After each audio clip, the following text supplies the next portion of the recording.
Has that got most of it? Yeah. Okay. Are we going? I think we're going. We're okay? Where is the thing to push? I already pushed it. Oh. Okay, well, that was an adventure. No earthquake. It was just us getting ready to go tonight. So thank you for being here. I better do all the preliminary stuff. So first off, we missed two. I'm very sorry about that. We had to miss those two. I had to do a training for the credit union because I'm on their board, and I had to go to the school board meeting. And I've been going to all the school board meetings, and I have learned a lot. So more than ever, I would really like to be elected to the school board. I'd like to fill your ear with a little bit more, but I won't. Well, anyway, enough politics for tonight.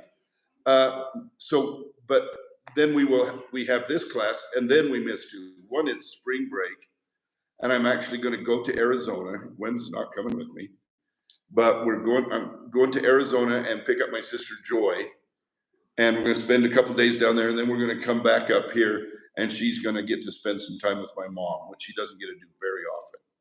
So that's going to be good. And the next one is yet another school board meeting. So, but then after that, I think we have 3 in a row without an interruption.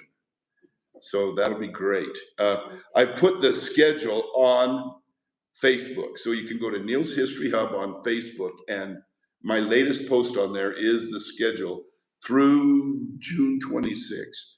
So none next week. So none next week or the week after. I'm sorry about that. I try to make these informative and entertaining enough that it'll hold you for that long. So we'll see. Oh, good. Tom and Cheryl. So this is where we left off last time. As I studied, I didn't know very much about fashion. So as I studied about fashion so I could present this to you, I discovered sometimes in the 80s, they went 20, 30 years without anything changing. But not in the 60s. The 60s has 3 distinct periods just in the 60s in fashion. And the first period is the early 60s, as you can see. And we showed this, I think, last time. It was characterized by just below the knee length dresses, a lot of them, although really very nice gowns were also in. The leader of this whole movement, of course, Jackie Kennedy, okay? And everybody wanted to dress like her, but you could wear shorts. They were, well, pedal pushers. That's about what you could. And swimming suits got to be a little more revealing, but not terribly revealing. And this was kind of no bikinis. We hadn't even bombed that island yet. Anyway, what? But look how bright the colors are. And bright colors, yep, very nice. Whites and pinks and reds were all in, yep, very much so. Probably yellows and greens.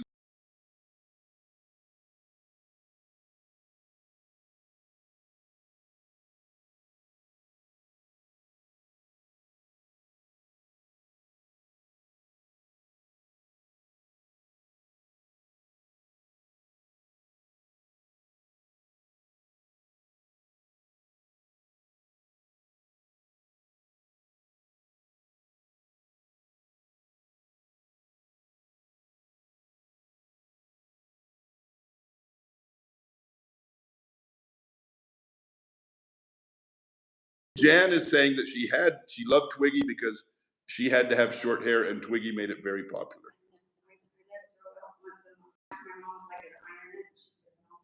I used to iron with the iron. Well, here's some other things that you see. Mini skirts apparently were in. Wasn't this funny at school? They made you wear a dress, and then they were appalled at how short your skirts were. Well, and guess what happened in that right yet? I looked this up because I remember at graduation time, but pantyhose came right at the end of the 60s. Yes. So that we could slow dance. without showing. And there's T-strap shoes. Yes, Open. T-strap. T-straps. They're silver figure. Okay. I need to turn the camera around and let them tell you this stuff, because this is what they wore in this. The people who are here, this is how they dressed. Okay. We have a lot more chairs, and we can get some more chairs too from the other room. But as you can see, mini skirts were big, but what do you see it happening with fabrics a little bit? They're bright, that's colors, but what about the fabric itself? You're starting to get knits. Yeah. You're starting to get. Okay. And that lasts through the mid, and then just at the end of the 60s, we start to get this last transition. And you're gonna say, no, that was the 70s.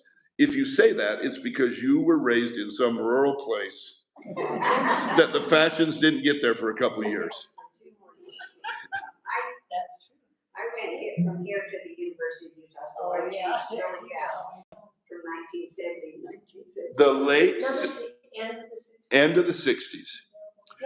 You're getting big bell bottoms. The mini skirts are not in anymore. Okay, you go with longer skirts, big bell bottoms, bare midriffs. Bare midriffs. Okay. So that's kind of the fashion transition that we went through just in the 60s. Things were changing fast.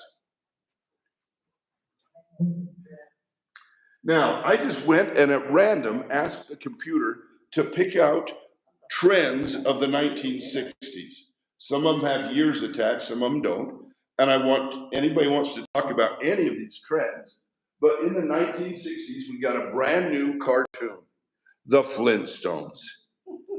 And the Flintstones was a nice nuclear family, that a mom, a dad, a kid, friends next door, and just what every man wants to do, get done at work, slide down a dinosaur and into your car and then go home, right?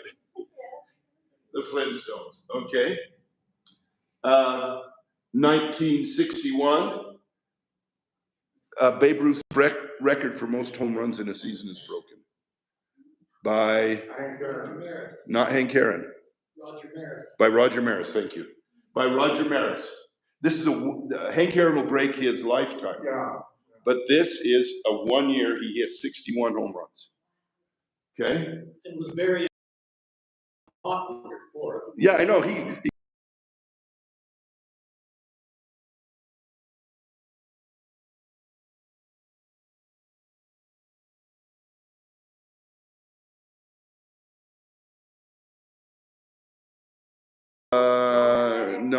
no. One time a lady told me in Emery County, it's like lobsters. If anybody tries to crawl out, the others grab him and pull him back in. I hope that's not true. I don't think it is. I don't. Did they play more ball games? They did play more games. They did play more games. Right field fence. And they had a short right field fence, yeah. Oh, anyway. Lots and lots of good excuses. But he also didn't strike out as much as Babe Ruth did. You know, Babe Ruth held forever the home run record, but he also held the record for strikeouts because he didn't want singles or doubles. He swung for the cheap seats. 1962, don't recognize her. Marilyn Monroe, that's right. And in 1963,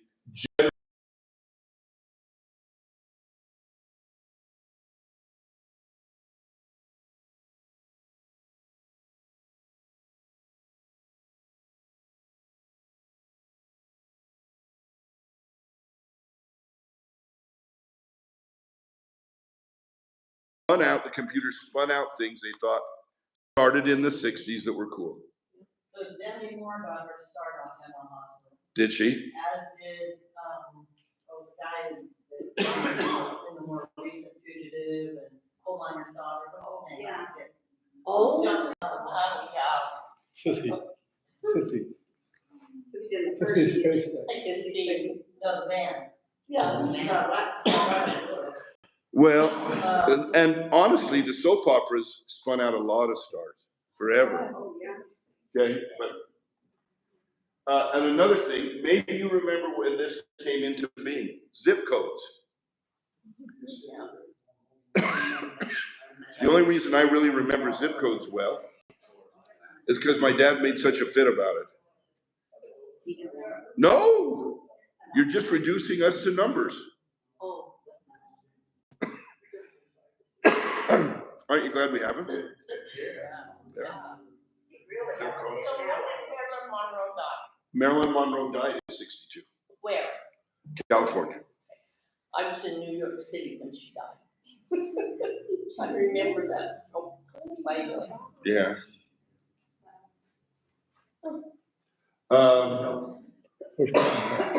Push button phones. Did you ever get a push button phone in the 60s? No. I don't think we did. I don't know.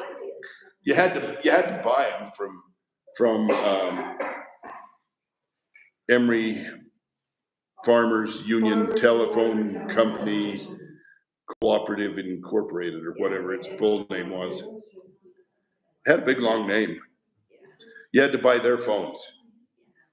Yep. Yep. And then, of course, everybody's favorite, Tab. I had a lady that I did her hair, she had to have a tap every time she came. A lady had to have a Tab every time she came to get her hair done. Yes. My aunt drank Tab because it was going to make her skinny. She probably had it with her donut. Didn't work. Didn't work.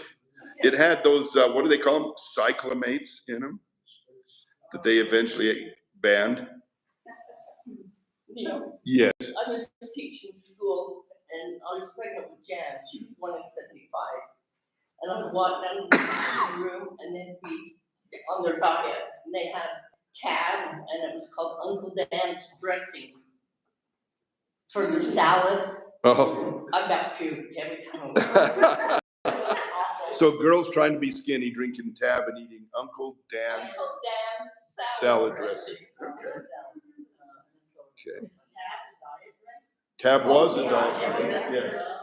It had no calories, but yeah, it wasn't that good. And just between you and me, I won't drink Coke Zero because it tastes just like Tab to me. But I went on a trip to Japan and that's all they have. They don't have Diet Coke in Japan. They have Coke Zero. Anyway, I don't mind. we did have a whole group of kids at the high school, probably similar to what some of you did, who for lunch would have a Tab and just an apple, something like that. And then go right into choir, and we called them the Tabernacle Choir. So Oh, gee. I'm sorry. I apologize. The Tabernacle Choir. I don't know. Dean King has a joke about, you know Dean King from Green River? I think I know who he is. He has a joke about Diet Coke. He says, you know why fat people drink Diet Coke? Do you know why fat people drink Diet Coke? Because they're fat and they're thirsty. Because they're fat and they're thirsty. Oh my God. He writes his own material, doesn't he? Okay, I thought so. Some other events you may, does anybody know what this place is? Yes, is that a McDonald's? It is not. It is a nightclub. And it's called Whiskey A Go-Go. And Whiskey A Go-Go had more #1 songs performed there opening than any other place in the world. Really? That was. New York Where's it City. located? New York City. that was- Whiskey A Go-Go. And Okay. Greg says that's a 64 Mustang right there. You bet. And say, hey, who is this? That's Say Hey Willie. Say Hey Willie Mays, who becomes the darling of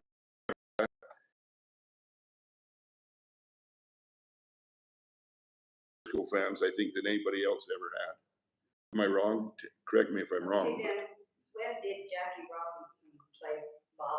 He started in 1940. Well,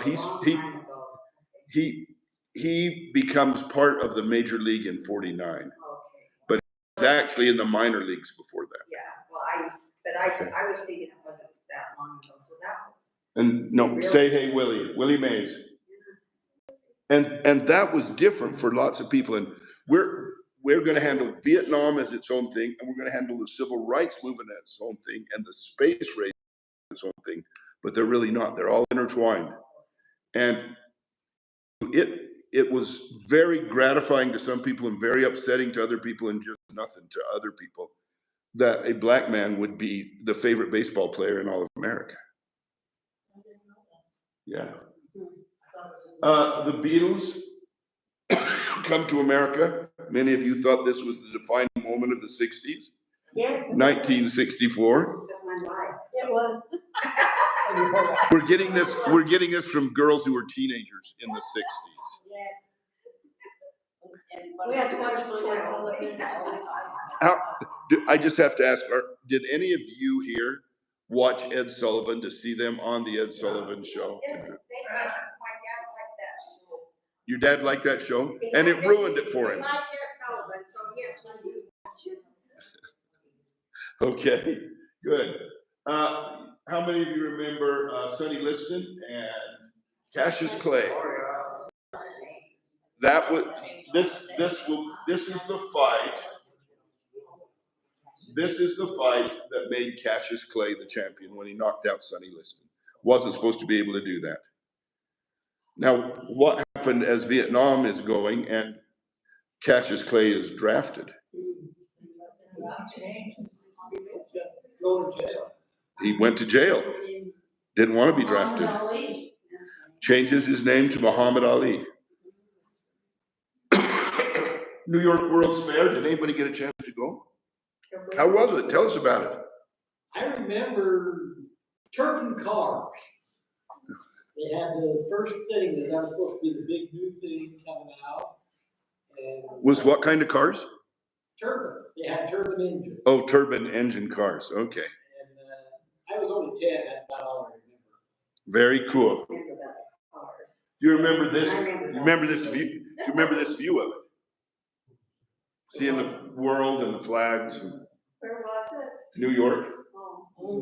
And then, why do I put Jeopardy up here? Is that when Jeopardy started? It started that year, or it started. Lots of game shows in the 1960s. Lots of, and there was a huge game show scandal where they found somebody popular, Ken Jennings, slipped him the answers. Oh, I remember. And it was a monstrous scandal. $64,000 questions. Yep. See what else it came up with? Arby's roast beef got started. And of course, you know what Arby's, the name Arby's means. RB, roast beef. Yeah, right. Arby's roast beef sandwich, yep, started then. Mary Poppins, Bewitched. Let me say something about Mary Poppins. Okay, we got to hear about Mary Poppins. Say it loud. Okay, my kids think, oh, that's so fake and stuff, but for my generation, when we saw movies like Mary Poppins or even the first Star Wars, we had never seen any kind of technology like that. And the cartoon people that dancing with the real people, that was huge technology for us. And my kids think, well, it's a cute show, Grandma, that's not all that. That's not all that hard to make. But and I told them the first time I saw Star Wars, which wasn't in the 60s, but I said, we had never seen technology like when the starfighters went down into the Death Star. And, Special effects beyond belief. Yeah. Kids today look at them and go, oh, that's stupid. Yeah. But the great thing about some of the Disney shows is there was a boy from Cleveland working on them, Eric Larson. young man from Cleveland, graduated from North Emory High School. He got married, and he and his wife, he went to the University of Utah, and he graduated in engineering and couldn't get a job. It was the Great Depression. So they get a job in engineering. And so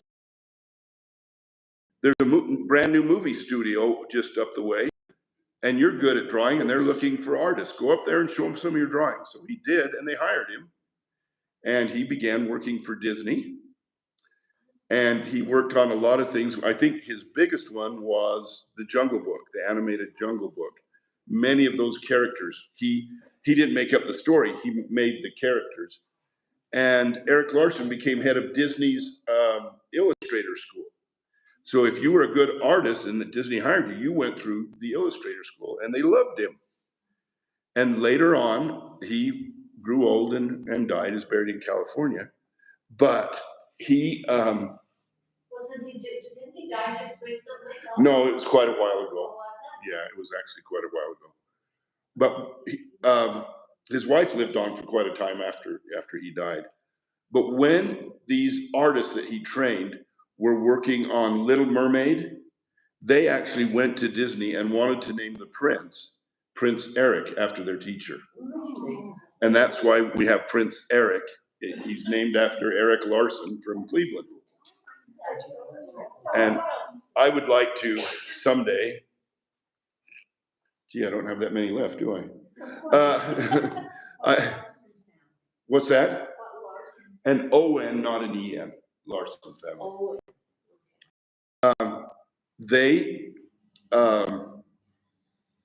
I would like to raise money for a statue of him sitting at an easel, drawing, and have some of the characters he created looking over and criticizing what he's doing, and put that in Cleveland Park. I think that'd be awesome. So send your money to Neil Peacock. No, I'm just kidding. Someday we really will raise money and have a decent statue there in that Cleveland Park to Eric Larson, I hope. Even now, the dream job of most engineers is to be a Disney Imagineer. Well, yeah, and the engineering has changed a lot, but he was an illustrator. He was an illustrator. Anyway, anybody remember Gilligan's Island?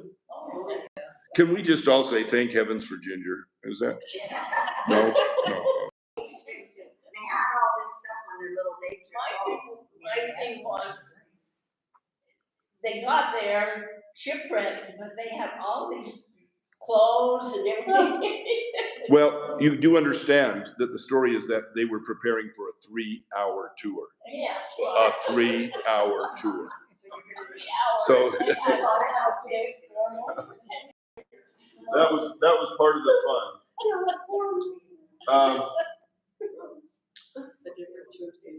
Anyway, this is a color picture taken near the end. They did, yeah, they did. Yeah. But yeah, it was a black and white show. The animation got real good when you did Rudolph. The story of Rudolph came out, and they ran it a couple of times at Christmas, and the network said nobody likes it. And then it became like the most popular Christmas show ever. Okay. And then 1964 Tokyo, the Olympics, 1964 Olympics held in Tokyo. So was that Winter Olympics? No, it's Summer Olympics. I mean, I know they're tall mountains, but They've held the Winter Olympics in Japan, but at Sapporo, oh, that's right. way up on the north on the island of Hokkaido. Okay, anybody else you know here? Bob Dylan. Oh, that didn't take you long, did it? I told you I was in. Man, that was fast, like a rolling stone.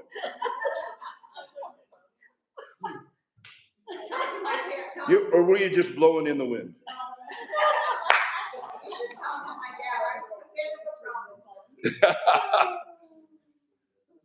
Bob Dylan was really one of the great musicians of the 60s. He really was.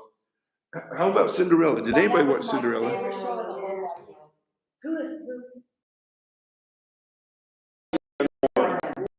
And she's still acting. She's nearly, Yes, yes. I think she might be 80, She but is. she's still acting today. But she was amazing in that. Julie Andrews comes back with The Sound of Music. Back to back, right? Back-to-back years. Yep. Well, and I heard the story that, you know, she won the Academy Award for Mary Poppins. And She did. She really deserved it for The Sound of Music. They wouldn't give her back-to-back. Yeah. The Academy. She was so good. They have yet to honor me too, just so you know that. I don't know who taught it that year, but it's nice to have a nice family movie. And lots of them. In the 60s, there were lots. Things like Pete's Dragon and Robinson Crusoe. There were lots of good family movies out. This little place got started in the 60s. Subway, I'd never heard of them. And then in 1978, I was on a mission and they had a sub shop called Subway. I thought that was cool. And I first saw it in Massachusetts. Was it first called Pete's or is that just the owner of the franchise? I don't know. It may have been Pete's Subway. But it came from. But I was in New England, so I subs never heard of that. were, in New England, they don't have subs. They have grinders. Grinders. You don't get a sub and a malt. You get a grinder and a frap. Okay. Go to Boston. Don't ask for a sub. They'll look at you funny. Say, I need a grinder and a frap. They'll take care of you. The Arch was started in the 1960s and finished in the 1960s. They're in St. Louis. And what is this picture? Oh, I know what it was.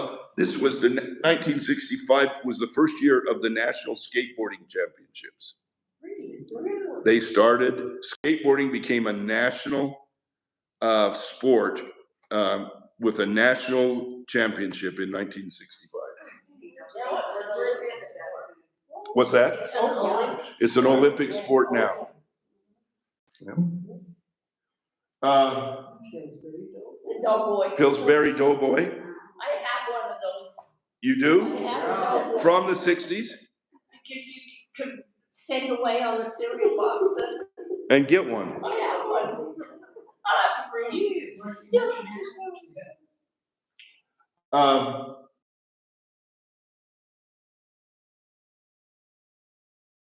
That. Doughboy.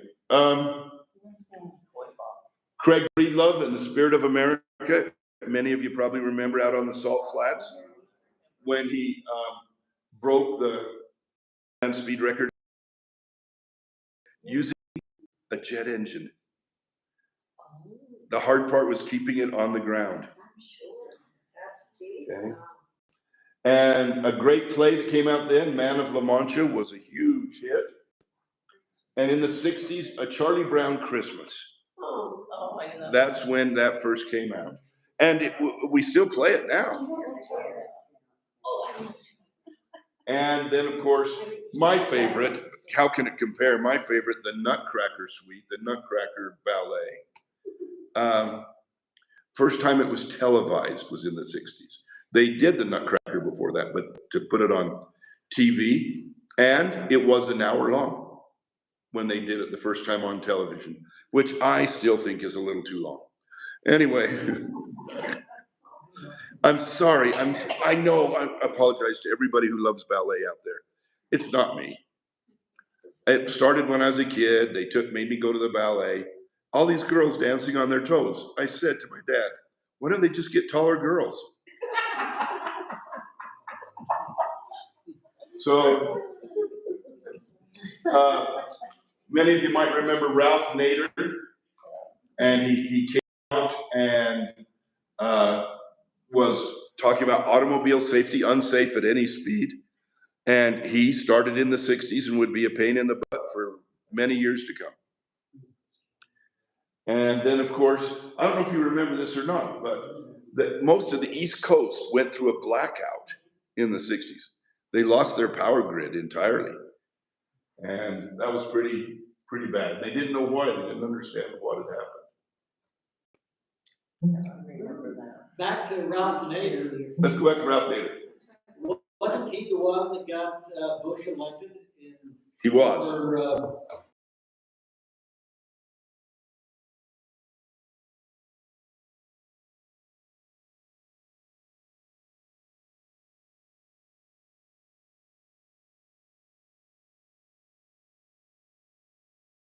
Really was kind of the first consumer. He ran as a third-party candidate, and that greatly benefited Bush in that super close. he hadn't been in Florida. If he hadn't done well in Florida, you would have had a different president. Yep. Absolutely. Okay, let's talk about cars.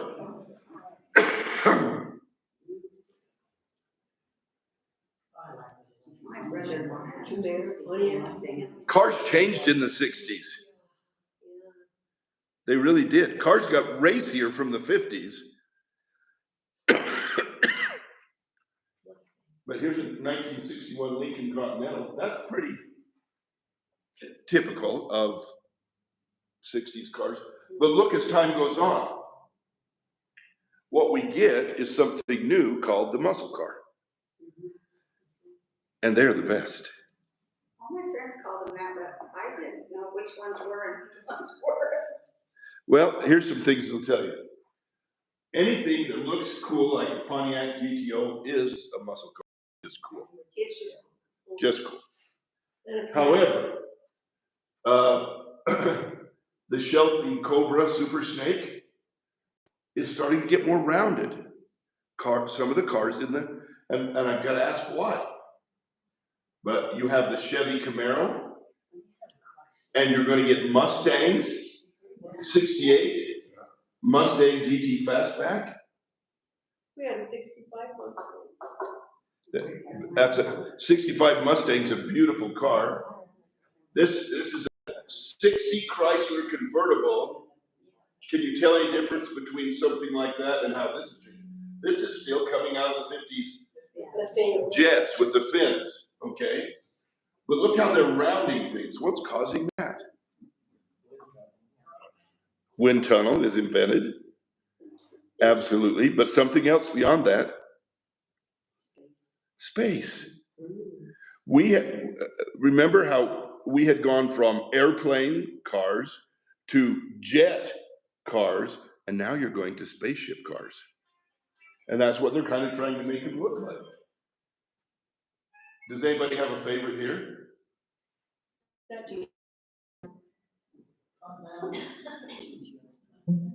Interesting about every year the style changed. Every year. You could tell if it was 65 or 66. That had to be a massive change for them. And a huge effort to keep up. Yeah. And if you don't keep up, you're buried. Do you remember the Tucker? A car company called Tucker? Totally failed. Didn't keep up.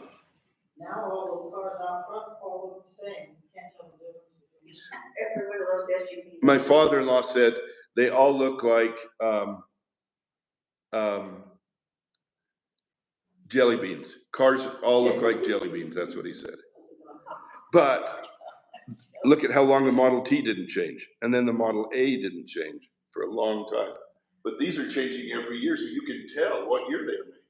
That had to be, I mean, they were built on assembly lines for certain parts, and if they even just changed, if they didn't change anything in the engine, which I don't know if they did or didn't, but even to make a different body type, they not only had to change it, but they equipped the stuff that made it. Well, you're right, but one thing that made muscle cars is they tended to be able to move down the road fairly fast. Yeah. All under $4,000. All under $4,000. But if you had one that had 50,000 miles on it, it was ready for the junkie. That's true. They didn't last 100,000. You'd hear people bragging, I was able to get my car to go 100,000. Nowadays, you're just getting it broke in at 100,000. Yeah. One thing that was causing them to be more rounded and changed was international competition, foreign cars coming in. So you started to get Volkswagens from Germany. And look at this car, Datsun, a Japanese word, right? No. The Japanese named it Datsun because they thought Americans could say it. It was made in Japan? Yeah. Nissan today. And they're made in Tennessee. Yeah. So the world's changed quite a bit since then. And then this was a Datsun also, but see how you're getting more fastbacks and more rounding? That affects American cars too, as they're coming in and people are buying them. You shove more kids into the driving if you've got a hatchback. Well, that's very true, but how much? So my uncle had a Volkswagen very similar to this one from 1960. He went down and proved they float. Huntington Reservoir, Huntington North. Mac had one at college. You had one too, Mac? There were so many blue ones, I had to memorize these lights. So you knew you were getting in the right car. Those Volkswagen Bugs are the same thing as the Volkswagen vans. Yeah. Yes, yeah, that was a big thing.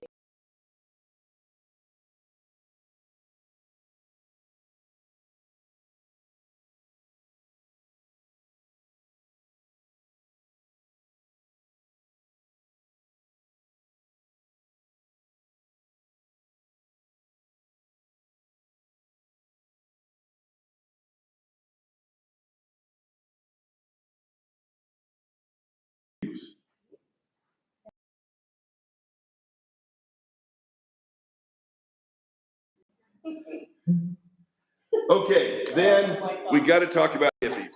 I'm sorry, we got to.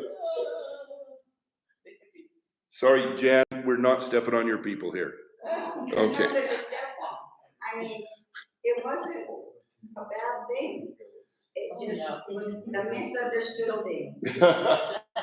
So hippies rejected established institutions, criticized middle-class values, opposed nuclear weapons in the Vietnam War, embraced aspects of Eastern philosophy, championed sexual liberation, were often vegetarian and eco-friendly, promoted the use of psychedelic drugs, which they believed expanded one's consciousness. I didn't do all of those.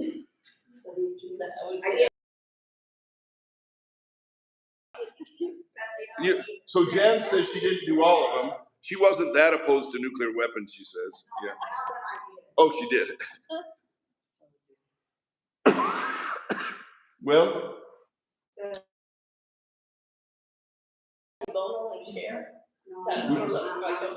which ones? Up here? No. They came out about it. Yeah, they did. See, yeah, this is more of my clothes. Really? I said, I have. Say that real loud, Gwen. There were some hippies living in Fountain Green. Did we have hippies in Emery County? I did. A lot of them in California. Oh, yes. I was too young to be. But I mean, the premise was, the Vietnam War was going on, and a lot of people thought that it was a war we probably shouldn't have been involved in, and they were raised by strict parents, and anyway, not all of it. And while we're talking about hippies, let's talk about how in the mid-60s music changed. Up until the mid-60s, it's quite a lot like 50s music. But short order, you have protest songs. Bob Dylan is a great example, and others who come out with their protest songs. Did everybody know that he eventually won a Nobel Prize for literature or poetry? So he did. That's too bad. Just did. In the last few years. Here's some other things we saw in the 60s. This is a coin they made when they started Medicare. The Medicare promise. Anybody got one of these coins? What's on it? It's a picture of a doctor taking care of an elderly patient with a nurse behind and two elderly people there. I mean, they are massively old, like 60. And And what's it say on it? it says Medicare promise. And that's how they sold it, was this is a promise to take care of our aged and our weak What's the value population. of the coin at the time? Nothing. Oh, they're just. They handed them out. Oh, collected. Again, they were selling people on the idea that Medicare is going to be a good idea. How do you feel about that? They needed one of those for returning soldiers. They did. for some They sort did of need something program. like that. How do we feel about Medicare Yeah, now? yeah. Well, we're kind of forced to. I'm ready for it. Very good. I have to tell you, I think it was one of the best things we've done. Now they're trying to sell you on Medicaid, but don't do it. Also, we'll talk more about the space program, but Gus Grissom, Alan Shepard, and John Glenn, you know about them. You know, John Glenn was the first man to orbit the Earth. And I remember that people named their children. I remember somebody named one of their kids Orbit. orbit. And John and Glenn, And but John. Orbit. Well, people name their kids after these people. I have a brother Alan and a brother John and a sister named Gus. So no, that's not true. That's not true. But people did name their kids after astronauts. Heck yeah. And John Glenn, when he's done being an astronaut, goes home to Ohio and becomes a senator. 1962 official fallout shelter plans you could get. Turn your basement, your patio, outside shelters into a fallout shelter, and people are building fallout shelters. And see, that's the period we grew up in. Right. It's no wonder there was some rebellion. I mean, this had been going on, well, I can't. So what are you? I was born in 1952, but I remember even as a little girl worrying that our new driveway we put on our house was gonna get bombed. Well, I was just like that too. I knew how I was going to die. I grew up knowing I was going to be killed in a nuclear war. Had no doubt. Because we were, Didn't have one. well, they really sold us on this. This was propaganda. And I really knew that. And the government sold us on the idea of building fallout shelters. In my mom and dad's basement, now they didn't build our home, but when our home was built, they put a fallout shelter in our basement. Now we call it when we moved in, the fruit room. And that's what we did. We kept fruit in there, fruit room. But it might have been time for rebellion after 20 years of that. If you're gonna die anyway, you might as well say what you're thinking. Well, yeah, might as well have freedom of speech. Okay, I think there's some definite truth to that. Hey, we have absolute proof that the government knew that fallout shelters didn't work. Why were they making? That's my question to you. They knew that fallout shelters were a way that you would be quieter while you got blown up. But they were not going to save your life at all. So why were they giving out plans for those? And why were they encouraging new housing developments to build fallout shelters? Saving money. Why would they do that to us?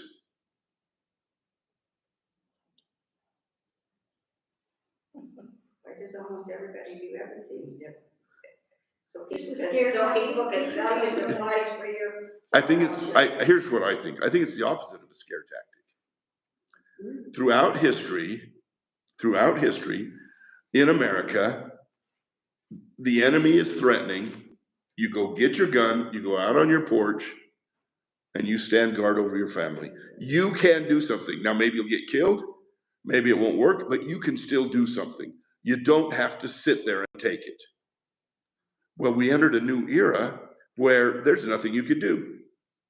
If they're dropping atomic bombs on you, you can't go get your gun, go out on your porch and shoot them down. There is no defense that you can do. I never thought of that. And America, to a huge extent, Americans were feeling helpless. And it was rough on us. Now, not on you guys, on your parents. You can't do anything. But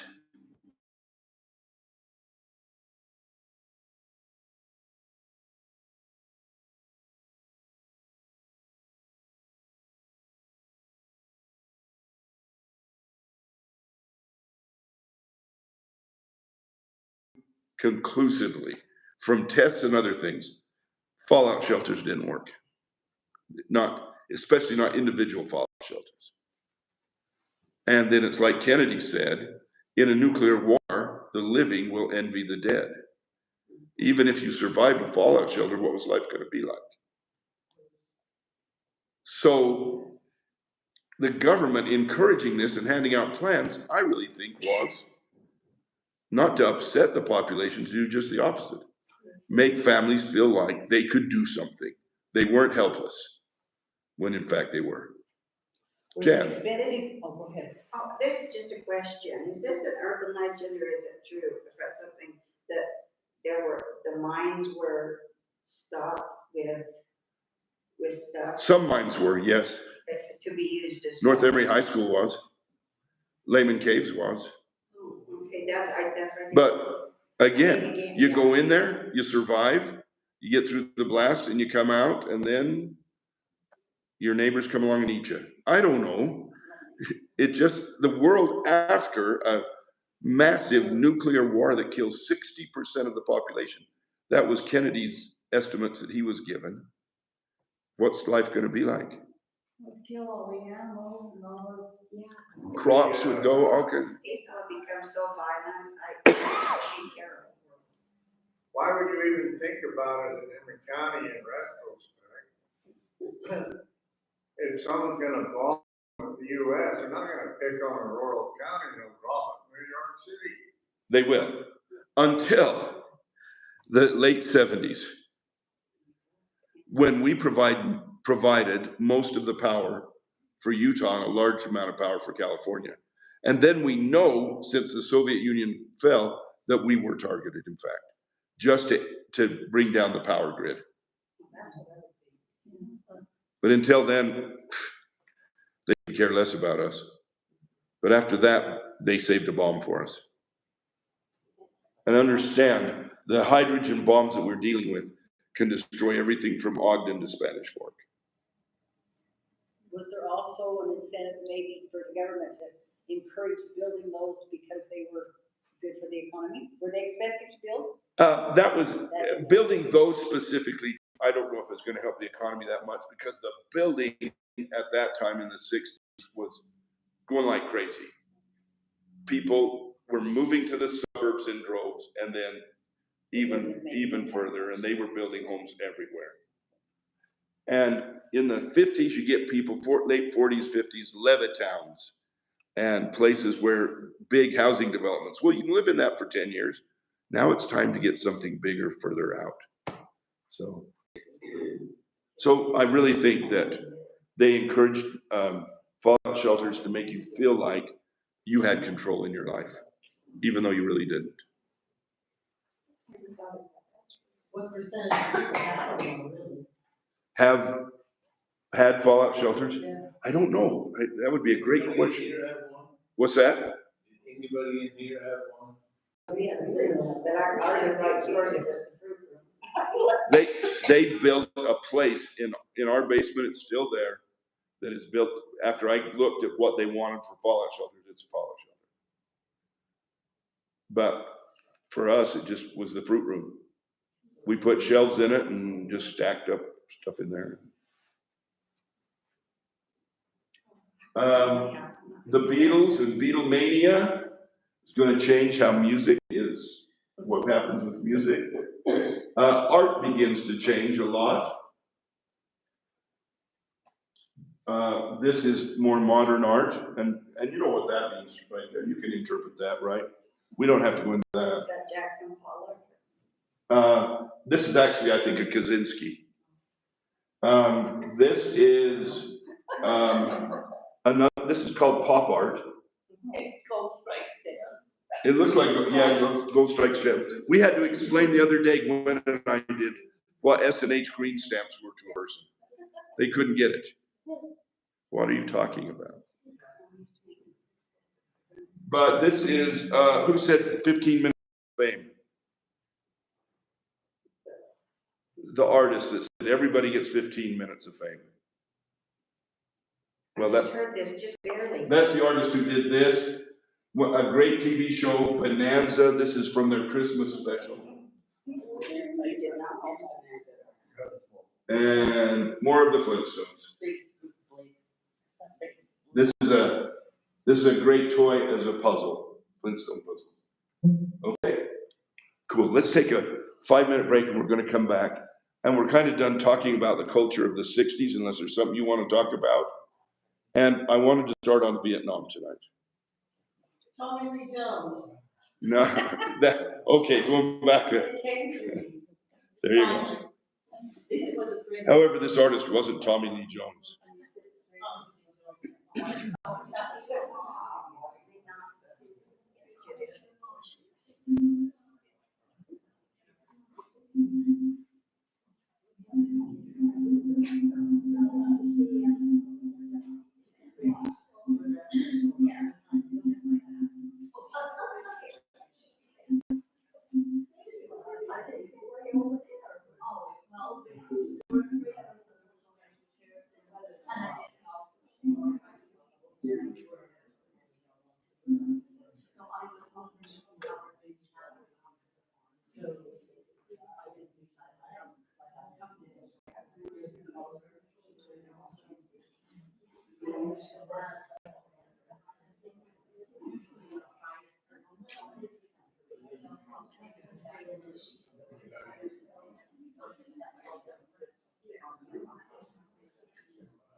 No sweetener, cherry pie. Cherry lemonade sounds good, but not sparkling. Things I do, blood sugar. These are good.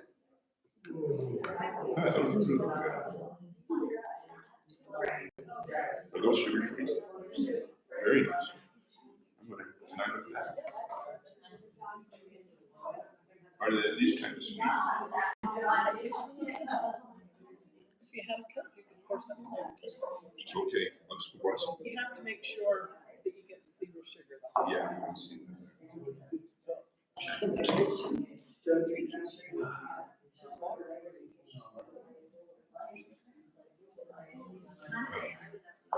How are you doing? Can you take that? It's okay. Did you see your car? So that looks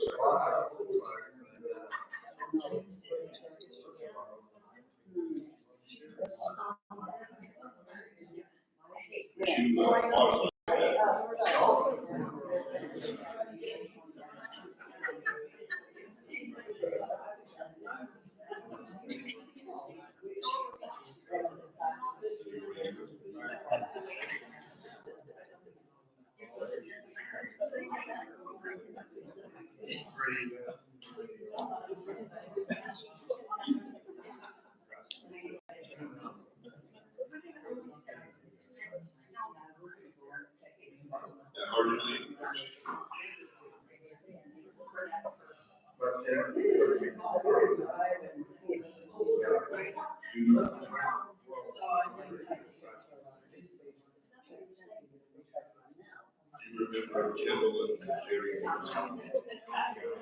They went into town to get married. They had one president. They got married, they came out, they had their sister president. They all remember.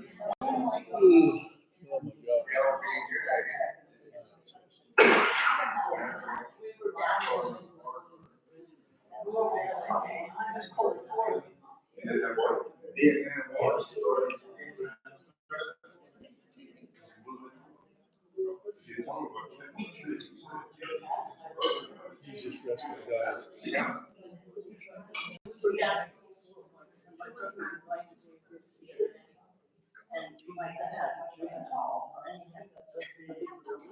And somebody came back.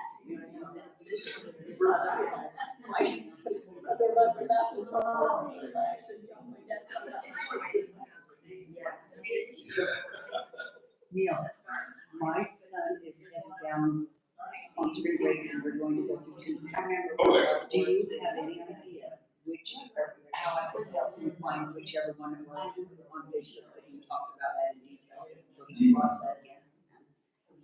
Well, I don't know where to find what the date was. You just have to go back through.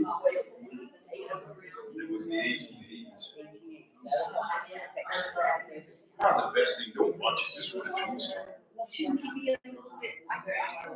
When I went to Tombstone, I didn't even know why it was named Tombstone. So we'll learn, he'll learn it all. Yeah, there's some things you gotta see. You gotta go watch the gunfight to the paper. You gotta go to the cemetery. You need to go to, there's a silver mine tour where you can actually go down to the silver mine. And that freaked me out. Yeah, I've been there. No roof bolts. Oh, I didn't notice that. Oh, I did. Oh, I was scared to death. What else should we do? You should go to the world's largest rose bush. It's crazy. They have, I remember you showing me. yeah. What else? Right, the stagecoach. It's a tourist trap. Oh, I went and checked out the little houses that the prostitutes owned. They were cool. A lot of those people spend their summers in Alaska and their winters in Tombstone. I can understand that. It's pretty cool. But he'll be able to learn all about it just from reading the things that they have. Just go to them. All they have to learn everything about Tombstone is just cash. Just money and you know it's a tourist. You know what's a tourist trap? Thank heavens, I love tourist traps. Hi, we're back.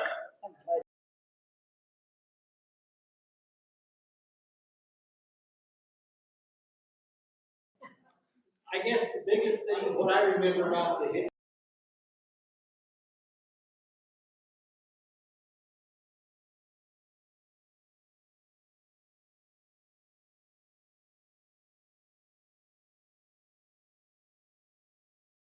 Anything to replace it.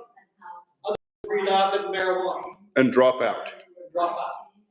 Have you read Facebook lately? Not too much. Are there hippies? Well, it's just to say, everybody's mad at somebody and everybody's doing something bad. And again, this is what's bad, but I don't know what. Well, and Brent makes a great point. Okay. You don't see a lot of cathedrals built to hippies. Yeah. What do you mean by that? What I mean is they weren't builders.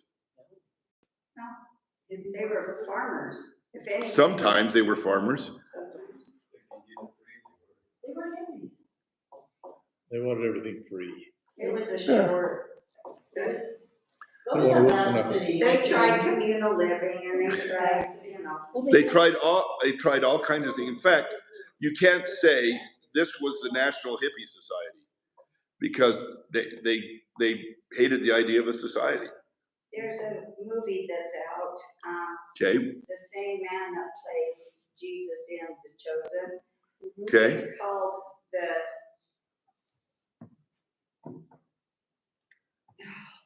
the Jesus, I saw it, what's it called? The Jesus movement or something like that. and it's a true I story. think it's the Jesus Revolution. The I've Jesus seen it. Revolution, yeah. Okay, And that's a true story. I mean, they weren't bad people, And They there's were about lost. hippies, there's things in there. a lot of them. well, I don't know that the hippies, I don't know if it's fair to call them lost as much as I would say searching. Yeah. They were looking for something. They were different. looking for something. And there was a lot of bad stuff going on. I wasn't involved with that, but I went to the University of Utah, so. Well, That's your problem. there you got it right there. That's right. But, I mean, for a long time, I couldn't say that out Sorry. loud.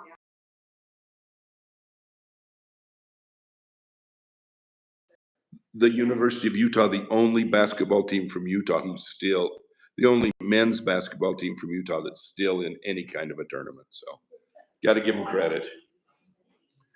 Okay, we're going to start talking about Vietnam. Now, I just want to remind you again, we won't get through Vietnam tonight. We will talk about it and then we'll come back, not next week and not the next week, but the week after that. That is April 17th, I believe. So we'll be back for that. You can always check that on Facebook, Neil's History Hub, to make sure the dates are there. And the schedule is set clear through June 26th. I want to say this about Vietnam. I don't remember it very well. I remember I remember some things. I remember watching the news. I remember us gathered around the TV wondering what my uncle's number was going to be as they were drawing numbers out of the draft. But I've studied Vietnam a lot, and I'm going to teach it to you, as I told Mac the other day, from 30,000 feet. I'm going to teach it to you from the way up in the air history. But we have Vietnam veterans here with us now that can tell us really how it was. I'm not even going to pretend to know what to teach you about that. So I'm going to be teaching you names and dates and places. Sorry about that. But real interpretation will come from men who are here and women who lived through it too. Let me tell you the only thing I can remember. It was I'm sorry. You're fine, Jan. It was the only war that was played out from Vietnam every night on That's right. correspondence. It's the only televised war we've ever had. Yeah, I mean, they were right And there in the midst I of think it. our politicians learned from that. Yeah. Because you look at wars we've been involved in since then and you don't see anything. But you were right in the jungle with them, and that's what I remember. Yep. That's the horror that. Yes.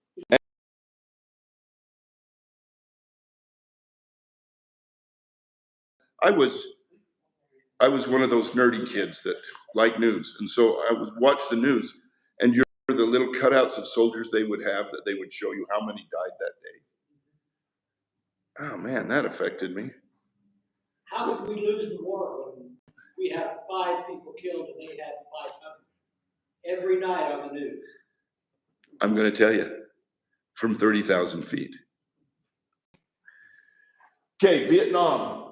Vietnam was not originally called just Vietnam. It was French Indochina. It included Vietnam, Laos, and Cambodia. In the 1950s, it had about 27 million people who lived there.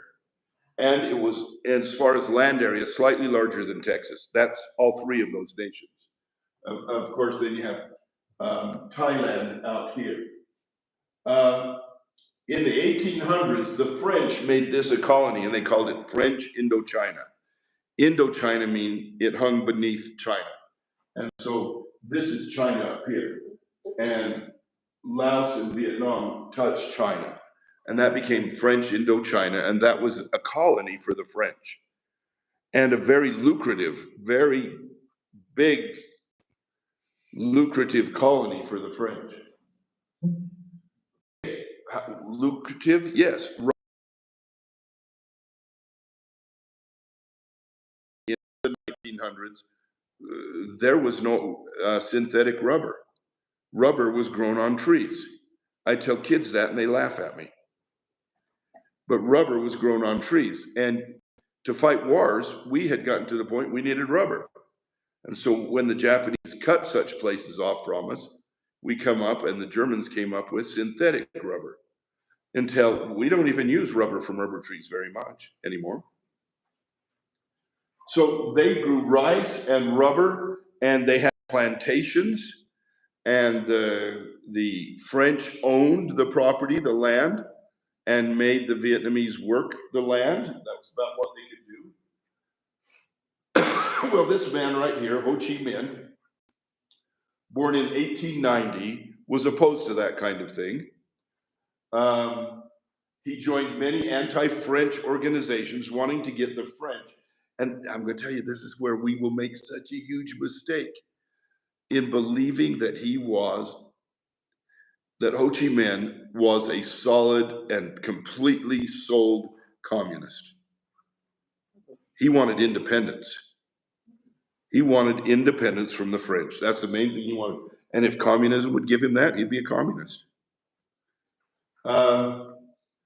In 1912, he's 22 years old. He fled Vietnam and he went out into the world.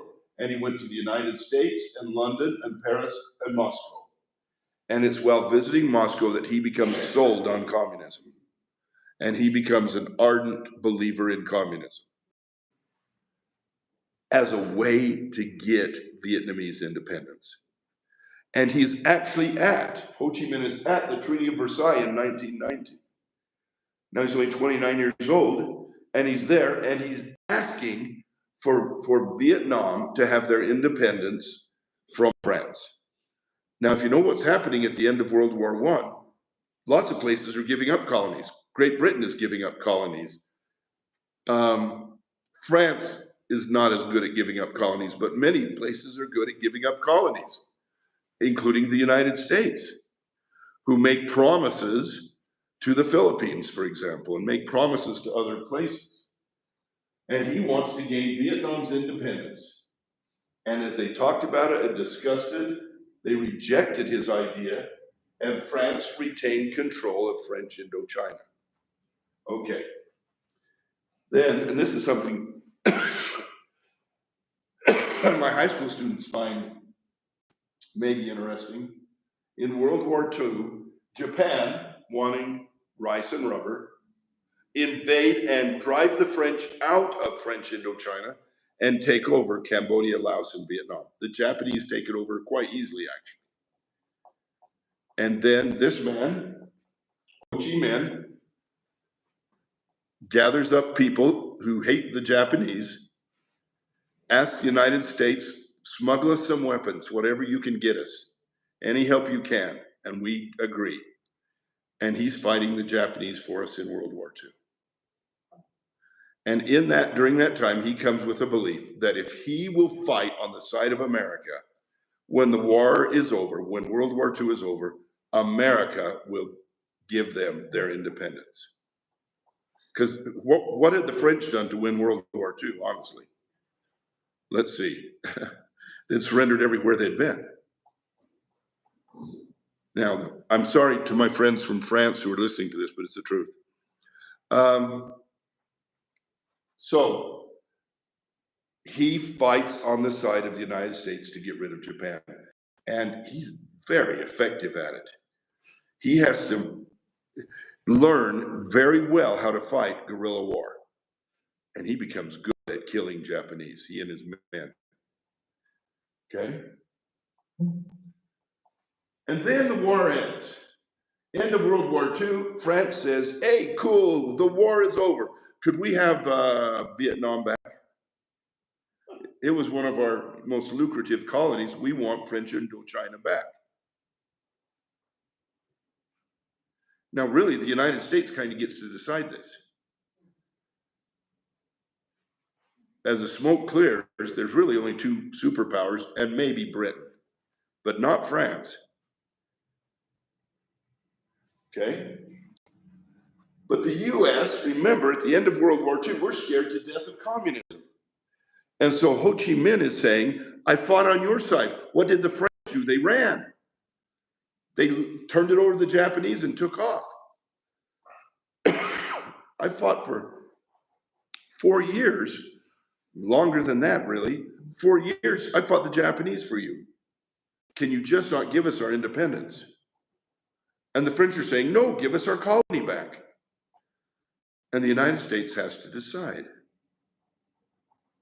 And because we're so afraid of communism at that point, we give it back to France and tell Ho Chi Minh, thanks for your help, but forget it. You're not going to get independence. France owns you. When did he go to Moscow? When did he become the communist? He went there in the early 1900s, between 1912 and the outbreak of World War I in 1914. So there really was no communism at that point. There was no communism, but he got to meet Lenin. He got to hear the plans. He got to study communism in Europe, and he became sold on it. And then he sees, during World War I, he sees Lenin and his good buddy Stalin. They weren't good buddies, but Lenin and Stalin take over Russia. And he says, this can work. And he's an ardent communist, but he was fighting on our side.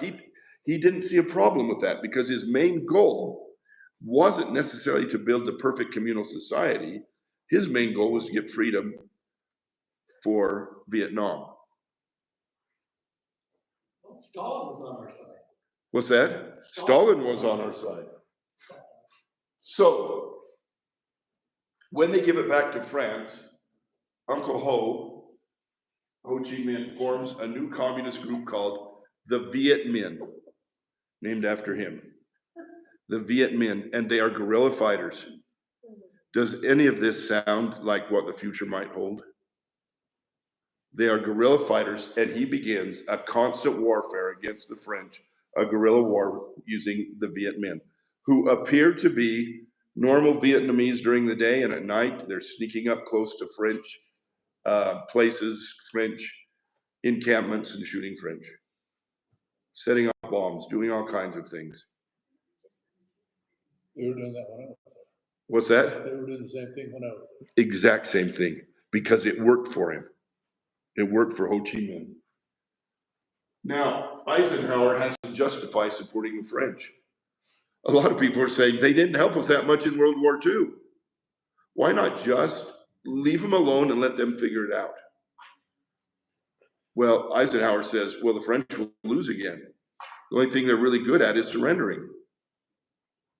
We've got to help the French. And as you can see, we sent France $2.6 billion to help them stay in there. Provide for their armies, their weapons, all that kind of stuff.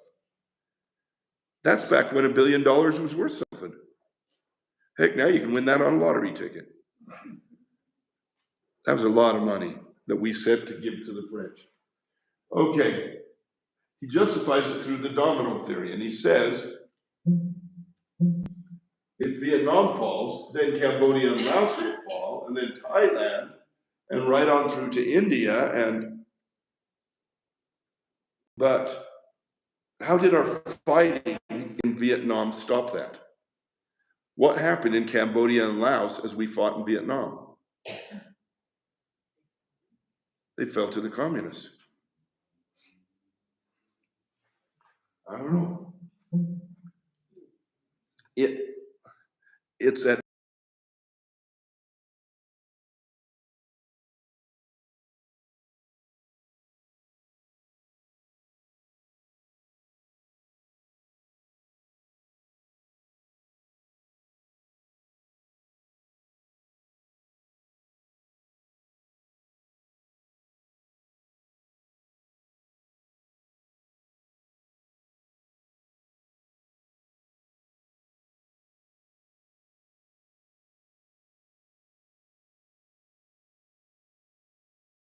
money and weapons, and the U.S. supports France.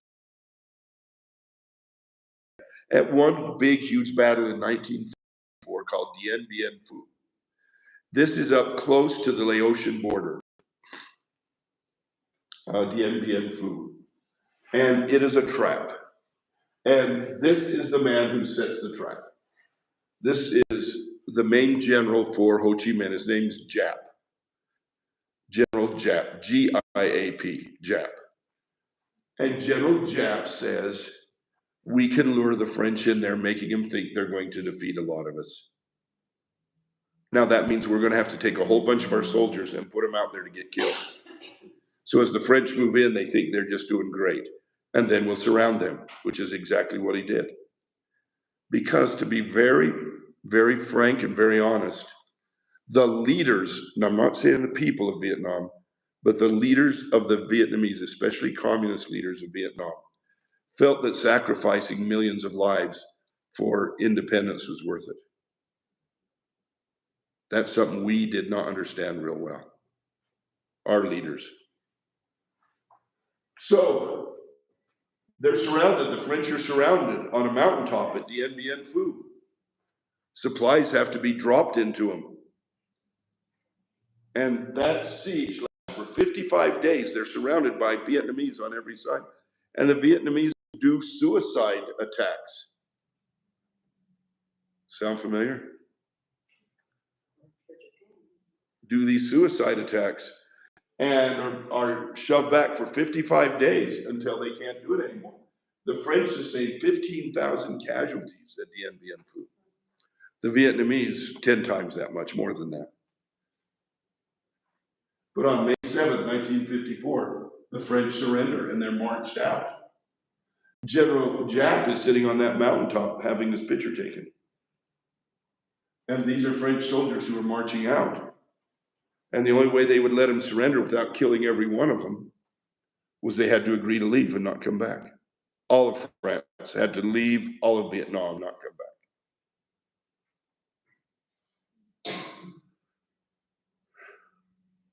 That's 54. It might have been a good time to get out right then.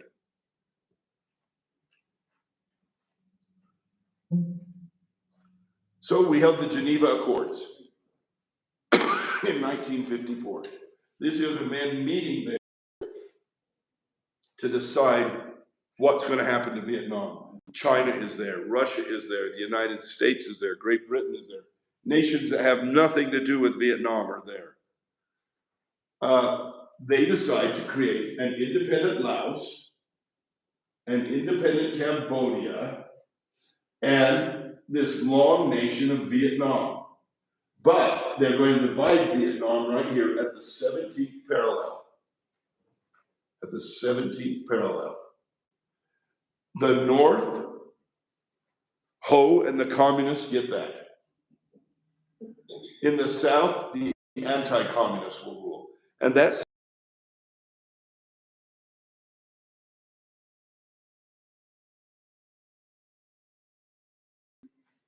misread Ho when he said, I'll keep my word, I'll stay in the North.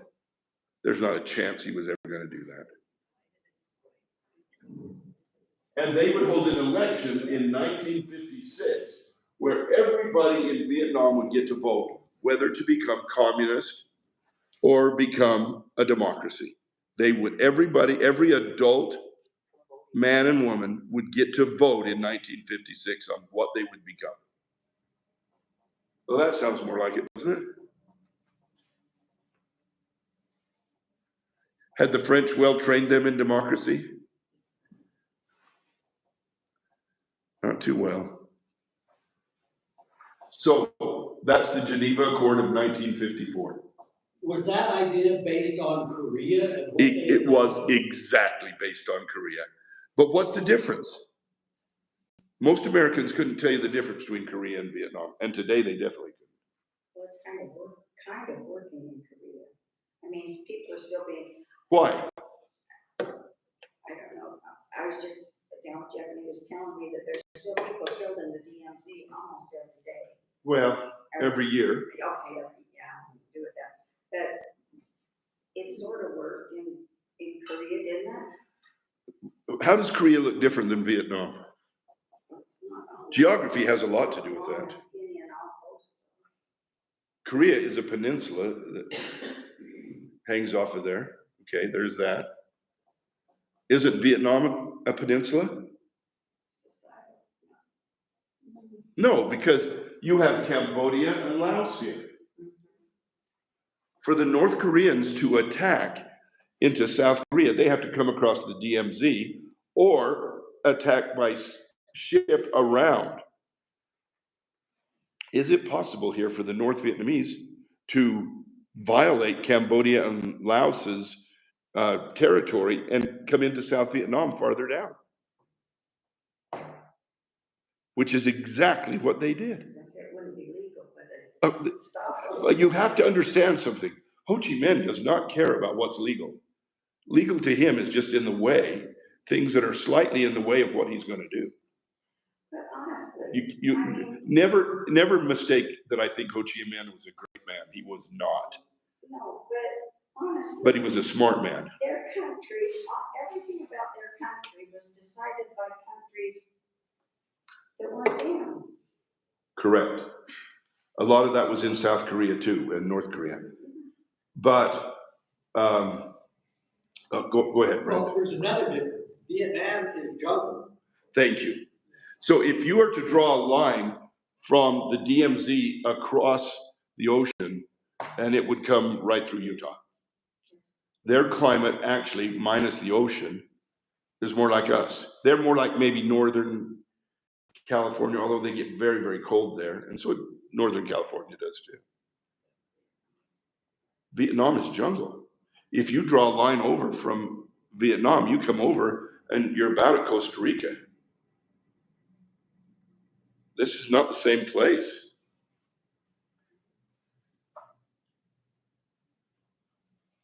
Why didn't it reunite and make a vote and be something?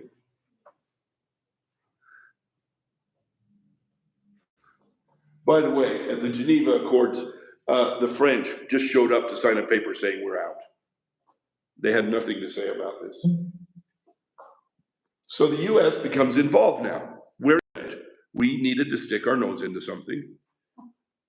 And we created an organization named SEATO, the Southeast Asia Treaty Organization. It's like NATO, but it's for nations in Southeast Asia. We included Australia and Japan and so forth. We sent money and weapons to South Vietnam so they would be prepared to fight for their democracy.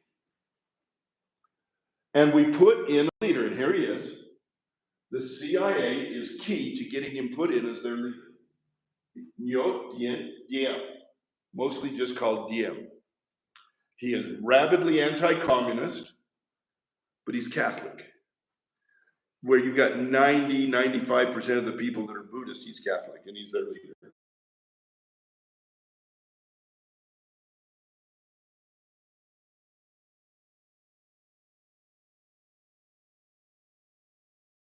Here.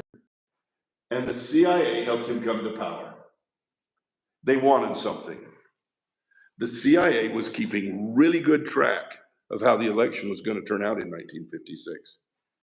And the CIA came to the alarming conclusion the people who wanted democracy were going to lose. The Vietnamese people were going to vote for communism. And part of that was Diem. He's viewed just as a puppet of the West, where Ho Chi Minh was viewed as a man of the Vietnamese people. So he knows he's going to lose.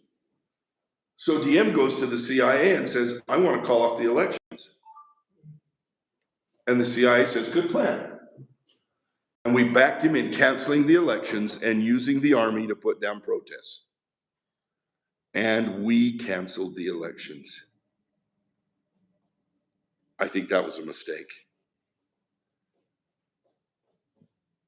The US really looks like we don't keep our word. That whole Geneva conference and making that decision. And do we believe in democracy or do we not believe in democracy? Did they really think everybody in the North would vote for communism? Oh, they were quite sure of it. Ho Chi Minh had been doing some things in the North that were very popular with the people there. He had taken the plantations and divided them up among the people. Diem had not done that same thing. Diem insisted that the people who owned the plantation, even if they weren't French or whoever they were, they still got to own big plantations, and the Vietnamese people had to work them.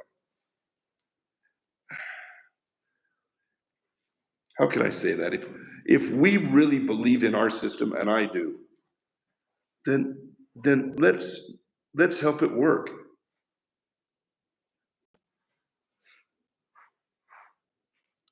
Okay. And this is put back in 1958. 56, yeah. Oh my gosh.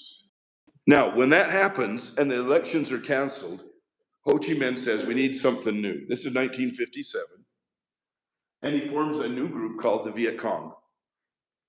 He transformed the old Viet Minh into the Viet Cong, and the Viet Cong were to be people in South Vietnam, generally speaking.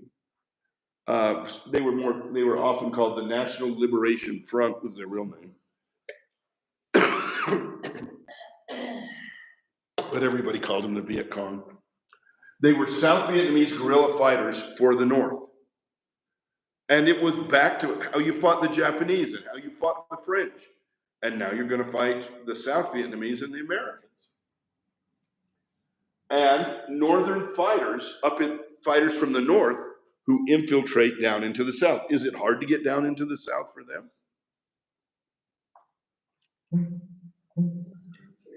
No. You come through Laos, Cambodia, you can get clear down below Saigon, you can get clear down in here and not have to go through Vietnam to do it till you finally have to come into Vietnam.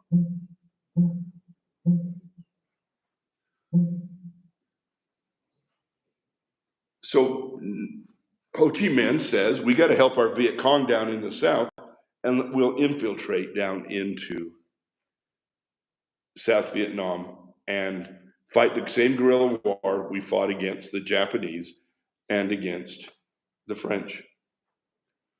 As this happens, Diem grows more unpopular. Ho Chi Minh becomes more popular. He dressed and acted like a Westerner. Ho Chi Minh is wearing pajamas. Diem is wearing white suits. He was Catholic, and he began to pass anti-Buddhist laws that only his army could enforce for him.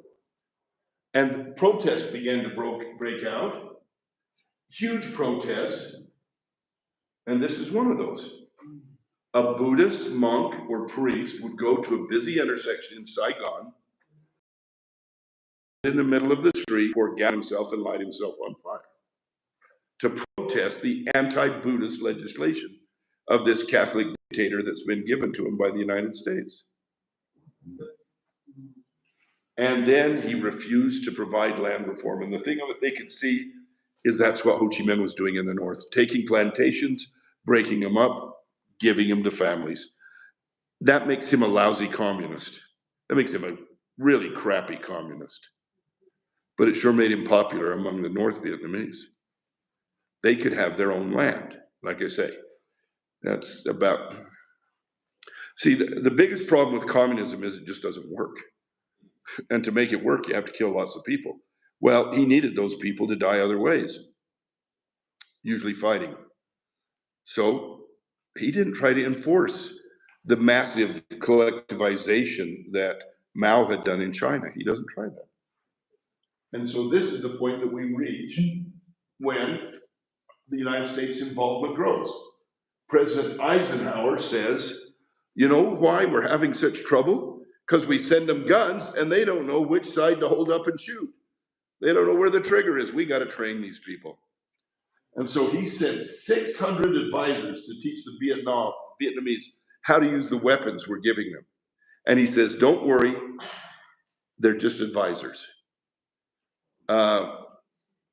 Their ROE, their rules of engagement were, you cannot shoot at Vietnamese people unless they're shooting at you. And they're over there strictly as advisors, okay? He sends more money and more weapons, and it turns out only the money and the weapons are keeping Diem in power. That's the only way he's staying in power. He is so unpopular with the Vietnamese people. He is a dictator. If we're opposed to dictators, well, of course we're opposed to Ho Chi Minh. He was a dictator. But so was Diem. Just our dictator. Kennedy comes in and Kennedy goes, no way, man, we're not losing this. And he ups the involvement. He begins to send special forces to advise the South Vietnamese how to fight. And by 1963, there are 15,000 plus American troops in Vietnam. November 1st, 1963, Diem is ousted and assassinated by the CIA. The CIA realizes they've got to get rid of him, and they begin talking with his own generals. They give his generals information and money and weapons, and they overthrow Diem and then assassinate him and his brother. And they put in a more acceptable leader. He's Buddhist, he speaks Vietnamese very well, he acts more Vietnamese, and his name is Tu. Have you heard of this name? Tu? However, after this assassination upsets Kennedy, beyond belief it upsets him. And he tells Bobby and some of his other advisors, we are doing this wrong. We're getting out. We're going to get out of Vietnam. We've gone from 600 advisors to 15,000. We're spending more money than we can afford there. It's eventually going to hurt the economy. It's looking like the South Vietnamese don't really want to fight really hard for their own freedom. And all that's keeping them going is our money and our weapons. We're going to get out. And Bobby Kennedy agrees with him 100%, says, good idea. And then 3 weeks later, President Kennedy is assassinated. And that's where we'll start next time with President Johnson, who does not want to be the first president in American history to lose a war. Which he did anyway. We don't want the war to spread to Cambodia and Laos, which it did anyway. We didn't want Vietnam to become communist, which it did anyway. We got to get smarter than this.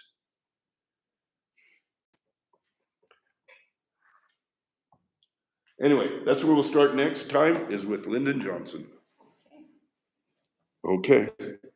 Thanks, everybody. I got to check. Did I do okay?